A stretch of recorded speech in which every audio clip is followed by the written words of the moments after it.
کیا تین طلاق ایک ساتھ دینے سے طلاق ہو جاتی ہے؟ جی بالکل ہو جاتی ہے، اس پر پوری امت کا اتفاق ہے، بعد میں کچھ لوگوں نے اختلاف کیا ہے اور وہ پھیلا دیا پھر۔ اچھا، آج کل بہت سارے مفتیان کرام، بہت سارے تو نہیں، کچھ مفتیان کرام میرے خلاف کلپ بنا رہے ہیں کہ مفتی طارق مسعود کہتا ہے کہ تین طلاقوں تین ہونا یہ اجماعی مسئلہ ہے، حالانکہ دیکھو فلاں نے بھی کہا ہے کہ یہ اختلافی مسئلہ ہے، فلاں نے بھی کہا ہے کہ یہ اختلافی مسئلہ۔ تو دیکھیں، کہنے پر گورنمنٹ کی طرف سے کوئی پابندی نہیں ہے، کوئی کسی بھی ٹائم پہ کچھ بھی کہہ سکتا ہے۔ اختلافی مسئلہ جب بنے گا جب آپ کسی صحابی رسول سے یا کسی جلیل القدر تابعی سے ثابت کریں جو خیر القرون تھا۔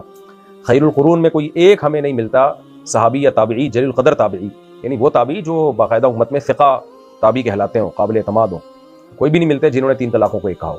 اور پھر بھی اگر کوئی مفتی کہے کہ نہیں فلاں نے کہا ہے، دیکھو فلاں کتاب کا حوالہ، اس کی سند پیش کر دیں، میں آپ کے سامنے دو اور دو چار کی طرح واضح کر دوں گا۔ یہ سب باتیں ہی باتیں ہیں۔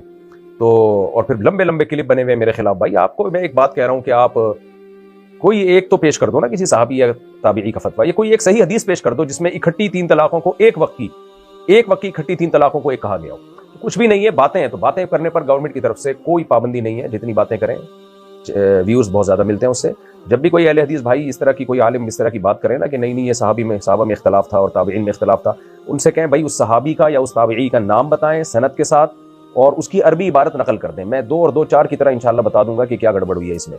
تو باقی باتیں کرتے رہیں بیٹھ کے، کوئی پابندی نہیں ہے۔ کچھ لوگ کہتے ہیں علماء دیوبند نے بھی لکھا ہے کہ تین طلاق اختلافی مسئلہ ہے، میں نے بتایا لکھنے پر گورنمنٹ کی طرف سے کوئی پابندی نہیں ہے، کوئی کچھ بھی لکھ سکتا ہے۔ صحابی یا تابعی سے دکھا دیں آپ، اور میں دکھا سکتا ہوں، میں کیا نیٹ پہ جائیں گے دنا دن آپ کو صحابہ کرام کے اقوال فتاوی ملیں گے جنہوں نے اکٹھی تین طلاقوں کو تین ہی کہا، اور حدیثیں بھی ملیں گی، قرآنی آیات بھی ملیں گی۔ نہ قرآن میں کہیں ہے کہ اکٹھی تین طلاق ایک ہوتی ہے، نہ حدیث میں، نہ کسی صحابی سے، نہ کسی تابعی سے۔ اتنا بڑا دعویٰ میں کر رہا ہوں، تو اب آپ اس دعوے کے خلاف کوئی ریفرنس دے دو نا کہ نہیں جی دیکھو قرآن میں یہ لکھا ہوا ہے تین ایک ہوتی ہیں، یہ دیکھو یہ لکھا ہوا ہے، یہ حدیث میں یہ آتا ہے دیکھو اکٹھی تین طلاقیں ایک ہوتی ہیں، کہیں دکھا دیں حدیث ہمیں بھی۔ حضرت رکانہ کی حدیث پیش کی جاتی ہے، اس میں اتنا اضطراب ہے اور اس کی صحیح سند سے جو ثابت ہے وہ پی جاتے ہیں، کھا جاتے ہیں، اس لیے ٹو دا پوائنٹ بات کرنی چاہیے اس میں۔